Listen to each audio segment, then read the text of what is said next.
Hi, this is Kurt with Friendly DevOps. And if you have ever been to my website, kurtyoung.org or friendlydevops.com, there is a somewhat hidden page under the Projects tab. This is a page for my Sudoku game. I'm an avid Sudoku player. I have it on all my phones and I play it several times a week, if not several times a day. While I'm sure you have seen the multitude of videos on how to create a program to solve Sudoku puzzles, I wanted to create a fully playable Sudoku game with randomly generated puzzles here on my site. As we take a look at the code, we have a grid size, the buttons, and the size of the canvas. Num_L is an array for the list of numbers, and the board is an array for the game grid.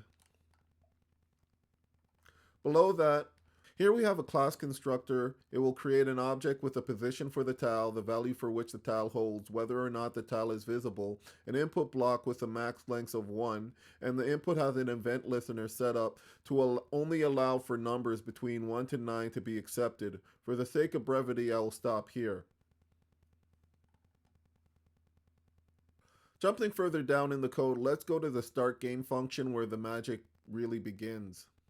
First, we start by ensuring that every block on the board does not contain a relevant value and that each block's visibility is set to false. We then create the board. We do this by creating an array of 9 numbers from 1 to 9. For the first row of the grid, we randomly select a number out of the array, popping the value once it has been selected. The process is repeated on every row. However, after the first row, we create a copy of the first array, here named Y-list. Then we will check all the values in the column before the position we are currently selecting, then pop those values out of the copy array. We then check the values within a 3x3 grid using the modulo.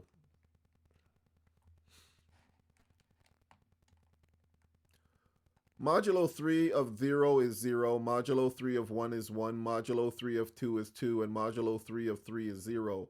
This pattern continues all the way up to the 9th position, which will be the modulo 3 of 8.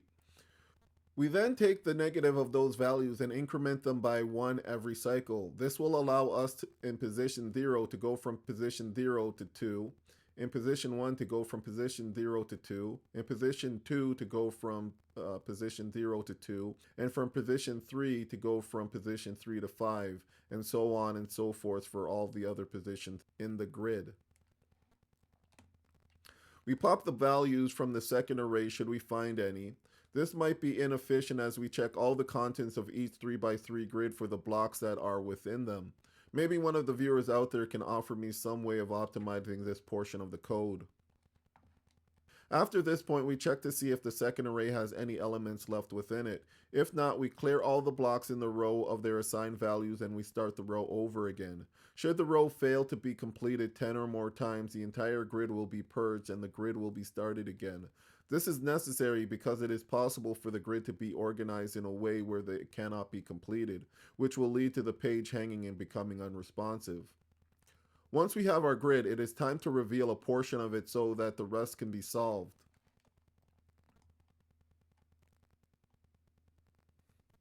Originally, I was going to reveal a randomized selection of tiles of a given quantity. There quickly became a problem with that. In multiple spaces within the grid, there are points where 4 values can be interchangeable. This leads to a puzzle where there are more than one possible solutions if one or more of the positions is not made visible. So as a solution to this issue, I decided I was first going to reveal all the positions this occurred in. To do so, we first start in a position 1 on the grid, the second column in the 4th row. We check the value of the position directly above it. Then we check the value of the position directly left of the second position. We check to see if that value has the same as the first position.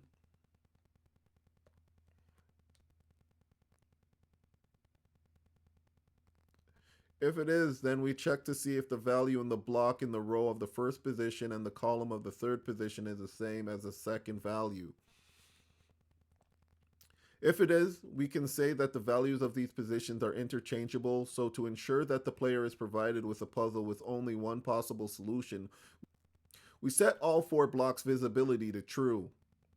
Now I'm certain that I don't need to reveal all the positions in order for the single solution goal to be attained, but I'm a bit lazy and the code works well enough. Now let's look at the code in action.